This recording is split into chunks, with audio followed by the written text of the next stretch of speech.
నమస్కారం. గణేష నవరాత్రుల్లో వచ్చే గురువారం సందర్భంగా హరిద్రా గణపతి ధ్యాన శ్లోకాన్ని పఠించినట్లయితే హరిద్రా గణపతి అనుగ్రహం వల్ల జాతకంలో గురుబలం పెరుగుతుంది. జాతకంలో గురుగ్రహ దోషాలు ఉండటం వల్ల జీవితంలో వివాహపరంగా ధనపరంగా ఇబ్బందులు ఎదుర్కొంటున్న వాళ్ళు గురుగ్రహ దోషాలు తొలగింపజేసుకుని గురుబలం పెంచుకోవటానికి, రాశిపరంగా కూడా గురుబలం పెంచుకోవటానికి గణేష నవరాత్రుల్లో వచ్చే గురువారం హరిద్రా గణపతి ధ్యాన శ్లోకం చదువుకోవాలి. హరిద్రా గణపతి అంటే పసుపు పచ్చ రంగులో ఉండేటటువంటి గణపతి అని అర్థం. గంధపు చెక్కతో చేసిన గణపతిని కానీ పసుపుతో చేసినటువంటి గణపతిని కానీ హరిద్రా గణపతి అనే పేరుతో పిలుస్తారు.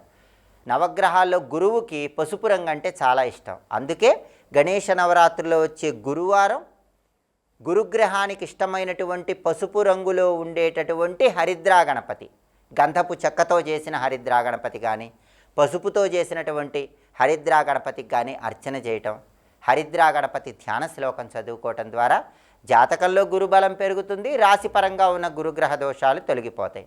అంతటి శక్తివంతమైన హరిద్రా గణపతి ధ్యాన శ్లోకం ఏంటో ఇప్పుడు మనం చూద్దాం. హరిద్రాభం చతుర్బాహుం హరిద్రావదనం ప్రభుం పాశాంకుశధరం దేవం మోదకం దంతమేవచ భక్తాభయప్రదాతారం వందే విఘ్న వినాశకం. ఇది శ్లోకం. ఈ శ్లోకంలో ఉన్న అర్థాన్ని మనం పరిశీలిస్తే హరిద్రాభం చతుర్బాహుం హరిద్రావదనం ప్రభుం అంటే చతుర్బాహుం 4 భుజాలను కలిగి ఉండి హరిద్రావదనం పసుపచ్చ రంగులో ఉన్నటువంటి ముఖాన్ని కలిగినటువంటి హరిద్రా గణపతికి నమస్కారం. పాశాంకుశధరం దేవం మోదకం దంతమేవచ అంటే పాశము, అంకుశము, మోదకము, దంతము ఈ 4ంటిని 4 భుజాలలో ధరించి ఉన్నటువంటి హరిద్రా గణపతికి నమస్కారం. భక్తాభయ ప్రదాతారం వందే విఘ్న వినాశకం. భక్తులకు అభయాన్నిస్తూ అన్ని విఘ్నాలను పోగొట్టే హరిద్రా గణపతికి నమస్కారం అని ఈ హరిద్రా గణపతి ధ్యాన శ్లోకంలో ఉన్న అంతరార్థం. హరిద్రా గణపతి ఆవిర్భావ వైభవాన్ని మనం పరిశీలిస్తే పరమేశ్వరుడు త్రిపురాసురులనేటటువంటి రాక్షసులతో యుద్ధం చేసేటప్పుడు పరమేశ్వరుడు ఎంత ప్రయత్నించినా త్రిపురాసురుల మీద విజయం సాధించలేకపోతాడు. దానికి కారణం ఏంటంటే ఈ త్రిపురాసురులు అనే పేరు కలిగిన 3 రాక్షసులు కూడా 3 వేరువేరు పురాలలో 3 వేరువేరు భవనాలలో ఉండి మాయాయుద్ధం చేస్తూ ఉంటారు. ఈ 3 రాక్షసులు సంహరింపబడాలంటే ఈ 3 రాక్షసులు ఉన్నటువంటి 3 భవనాలు 3 పురాలు ఒకే సరళ రేఖ మీదకు రావాలి. అలా వచ్చినప్పుడు అస్త్రం ప్రయోగిస్తేనే ఈ రాక్షసులు మరణించబడతారని ఈ రాక్షసులు బ్రహ్మదేవుడి దగ్గర వరం పొందుతారు. అయితే ఈ 3 రాక్షసులు 3 వేరువేరు భవనాలలో ఉంటూ 3 వేరువేరు పురాలలో ఉంటూ యుద్ధం చేసేటప్పుడు ఒకే సరళ రేఖ మీదకి రాకుండా యుద్ధం చేస్తూ ఉంటారు. అందువల్ల ఈ రాక్షసులను చంపటం పరమశివుడికి కష్టమవుతుంది. ఆ సమయంలో నందీశ్వరుడు తనకున్నటువంటి 3 కొమ్ములు ఉపయోగించి ఈ 3 రాక్షసులు ఉన్నటువంటి 3 భవనాలు 3 పురాలు ఒకే సరళ రేఖ మీదకు తీసుకొస్తాడు. అలా నందీశ్వరుడు చేస్తాడు. తనకున్న 3 కొమ్ముల సహాయంతో చేస్తాడు. అప్పుడు పరమేశ్వరుడు నారాయణాస్త్రాన్ని ప్రయోగిస్తే త్రిపురాసురులనే ఈ రాక్షసులు సంహరించబడ్డారని గణేష పురాణంలో చెప్పారు.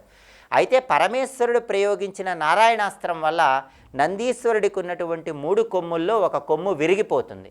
అలా విరిగిపోయిన కొమ్ము ఎక్కడో భూలోకంలో పడిపోతుంది. ఆ కొమ్మును వెతికి తీసుకురమ్మని పరమేశ్వరుడు గణపతిని పంపిస్తాడు. గణపతి భూలోకానికి వెళ్ళి ఆ కొమ్మును వెతికి తీసుకొని వచ్చి పరమేశ్వరుడికి ఇస్తాడు. అప్పుడు పరమేశ్వరుడు గణపతితో ఈ రోజు నుంచి నందీశ్వరుడి విరిగిపోయినటువంటి ఈ కొమ్ము భూలోకంలో పసుపు కొమ్ముగా పిలువబడుతుంది. ఈ పసుపు కొమ్ము నుంచి చేసినటువంటి పసుపు గణపతిని ఎవరైతే పూజిస్తారో వాళ్ళు నా అనుగ్రహానికి కూడా పాత్రులవుతారని గణపతితో పలుకుతాడు. అందుకే ఏ పూజ ప్రారంభించినా సరే ముందుగా ఈ పసుపు గణపతికి పూజ చేయాలని కూడా పరమశివుడు గణపతితో పలుకుతాడు. ఇలా హరిద్రా గణపతి ఆవిర్భావం జరిగిందని గణేష పురాణంలో చెప్పడం జరిగింది. హరిద్రా గణపతికి ఉన్న గొప్పతనం గురించి మనకు నారద పురాణంలో చెప్తారు. అసలు బంగారు గణపతిని పూజిస్తే అష్టైశ్వర్యాలు కలుగుతాయి. బంగారంతో గణపతి చేయించుకొని ఆ బంగారు గణపతి విగ్రహానికి అభిషేకం చేసినా అర్చన చేసినా అష్టైశ్వర్యాలు కలుగుతాయి.